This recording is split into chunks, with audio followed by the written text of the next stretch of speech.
Let's pray. Our Lord and our Father, it's such a wonderful story. Help us as we think about it together to capture the excitement of a risen Lord Jesus. In him we pray. Amen. So here we are, Easter morning. John tells the story in a wonderful way. He began his gospel by talking about the beginnings of all things at creation. In the beginning was the Word. The Word was with God. By him all things were created. And the light came and shone in the darkness, and the darkness did not overcome it. And our story begins this morning in the darkness. Here is Mary coming to the tomb, and it's still dark. John has been telling us about darkness, that awful darkness that comes at the crucifixion, the darkness that begins when Judas leaves the other disciples and it is night. But now we're getting near to the dawn, and Mary comes because the darkness cannot overcome the light.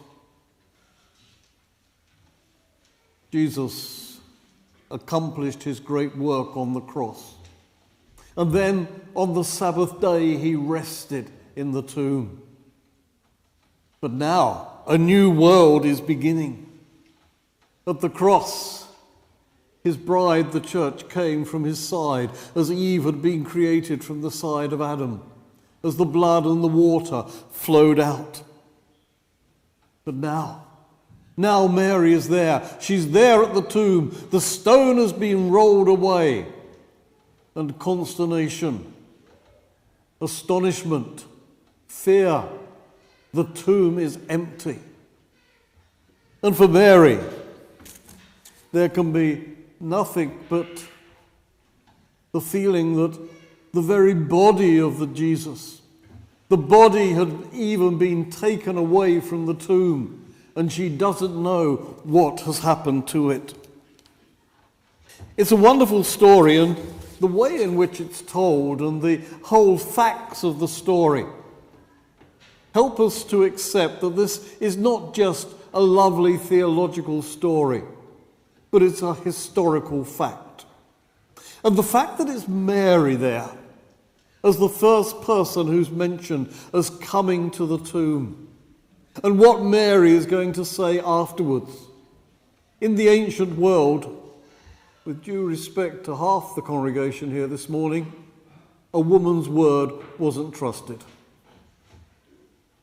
And the very fact that in this gospel story, it's a woman who becomes the first witness, the first messenger, means it's not a story you would invent. If you wanted to invent a story, you would have a much solider witness. But here it is. It is Mary. Mary Magdalene. Writers and fiction writers seek to create a lot about Mary Magdalene. But all we know about her is that once she was possessed of 7 demons and Jesus cast them out. And then she followed Jesus. And from her wealth, she helped supply all that was needed for the disciples. So here she is. She's at the tomb. The tomb is empty. So what must she do? She must go and tell the disciples there's an empty tomb. And she goes off and finds 2 of the disciples, Peter and the beloved disciple who we think is John. And she runs. And then there's an awful lot of running, isn't there? Because once they hear the news, Peter and John, they run to the tomb. And I love the fact that John, who is the writer of the gospel, remembers that he was a faster runner than Peter. It's rather a sort of very human touch, isn't it? You know, he wants to recall that he won that race. They ran to the tomb, and John got there first, and John just looked in from outside. And he saw there was no body. But then Peter, who never stops for anything, and who probably couldn't stop his run as he was puffing at the last moment, he goes straight into the tomb. And there he sees that the body of Jesus isn't there. That the grave clothes, they don't look as if they've been taken off. It looks as if the body has come through the grave clothes. And the cloth that was around the head of Jesus is laid separately.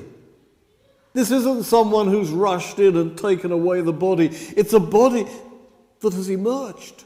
But what has happened to it? They still don't know.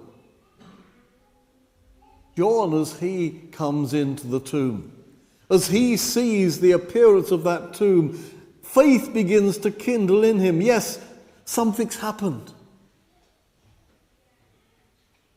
Maybe Jesus is alive. Maybe death has not conquered. But then they go back to their home. Whether they ran home or whether they just walked is not told. But we are told that Mary stayed there. She stayed there by the tomb, still very burdened by the fact there is no body of Jesus. And she's weeping. And then she looks in again, almost as if she's trying to check, has the body come back? And what does she see? She sees two angels. And they ask her, why are you crying? And she says, they've taken my Lord away. I don't know where they've put him. And the angels don't answer her. But she turns round and she sees a man. A man who looks like any other man. A man who she thinks looks like a gardener. Interesting touch that, isn't it? A gardener on the first day of the new world, as Adam was a gardener on the first day of the old world. But this gardener is different. Because as Mary turns and sees this gardener, she asks the question, where have they taken him? Woman, why are you crying? Who are you looking for?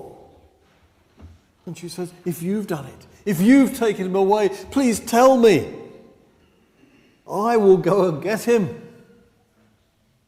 And then the most wonderful thing happens to her. She hears a voice that she thought she'd never hear again. And what does the voice say? Mary. Mary. Calling her by name.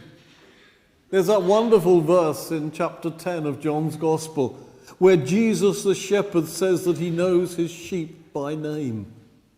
That he knows us by name. And he knows Mary by name. When he raised Lazarus from the dead, Jesus cried, Lazarus, come forth. There are those who say he had to say Lazarus, otherwise everybody else would have come out of their tombs as well. But here he speaks directly, Mary. And Mary suddenly realizes, Rabboni, it is the Lord. And you can imagine her rushing forward and grasping him, feeling that he'd really got solid flesh. He wasn't a ghost. He was real.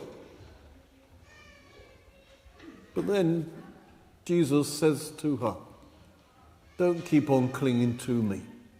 Yes, I've got a solid body. The tomb is empty. There is a reality to the resurrection, but there's a difference to this body as well.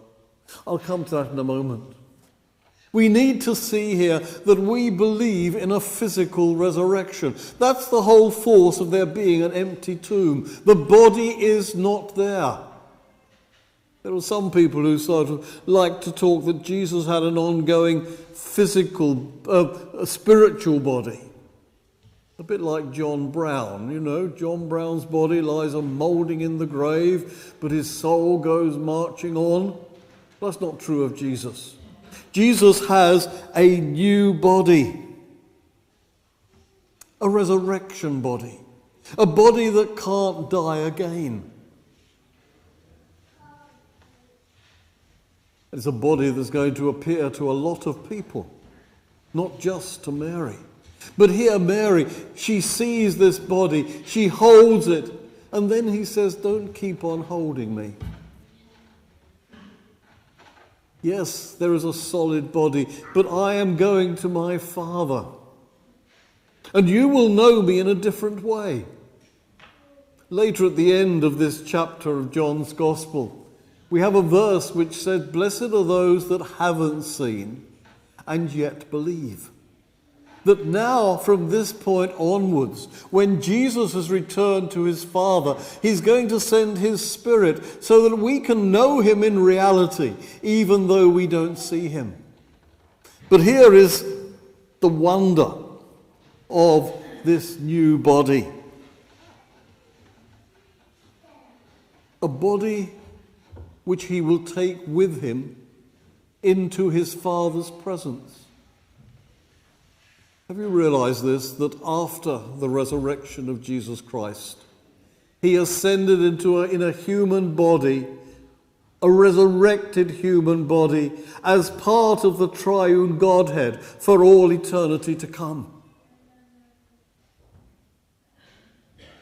That our Jesus is with his Father, with a human body. And the fact that in a human body he's gone into the very presence of God is a guarantee that when we have resurrection bodies, we also will be able to go into God's presence.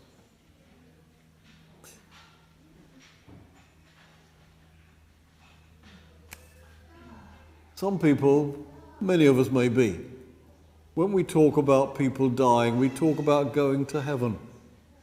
But the biblical message and the message of Easter Day is much better than a going to heaven. It's a message of a new body. We are told that we are going to have new bodies, just like Jesus' resurrection body. And we will be in the presence of God for all eternity, in a new heaven and a new earth. Everything is new because Jesus has been raised from the dead. So what do we gain from this message today? Well, first of all, that the death of Christ has dealt with all the evil that enslaves mankind. He has received in his own body the judgment of God on sin. He has conquered death. He has conquered Satan.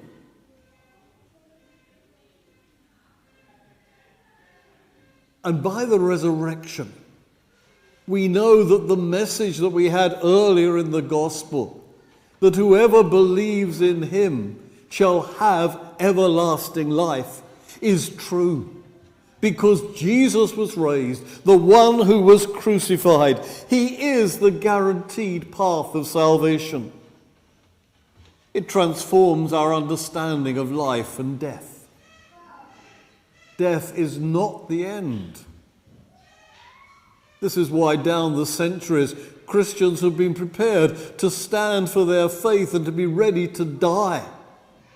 I remember a Romanian friend of mine in the 1960s, a Romanian Baptist pastor who'd smuggled himself to England to study, recounted how often he was picked up by the police in Romania. And they would threaten him, and they would say, "Don't you know we could kill you?"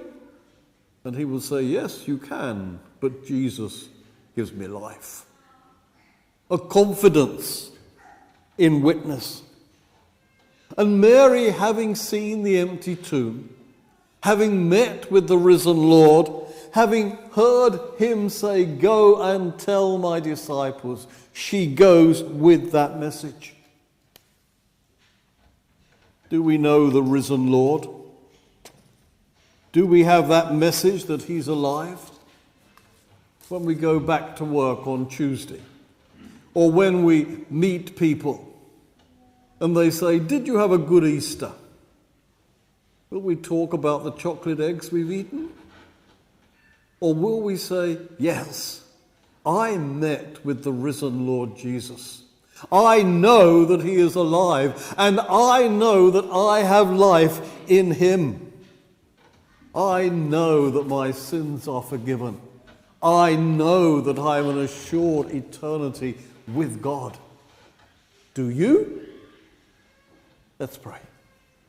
Our Lord and our Father, we ask that this Easter message will remain with us, that as we go back into work the rest of this week, that you will help us by your Spirit to be witnesses to the resurrection.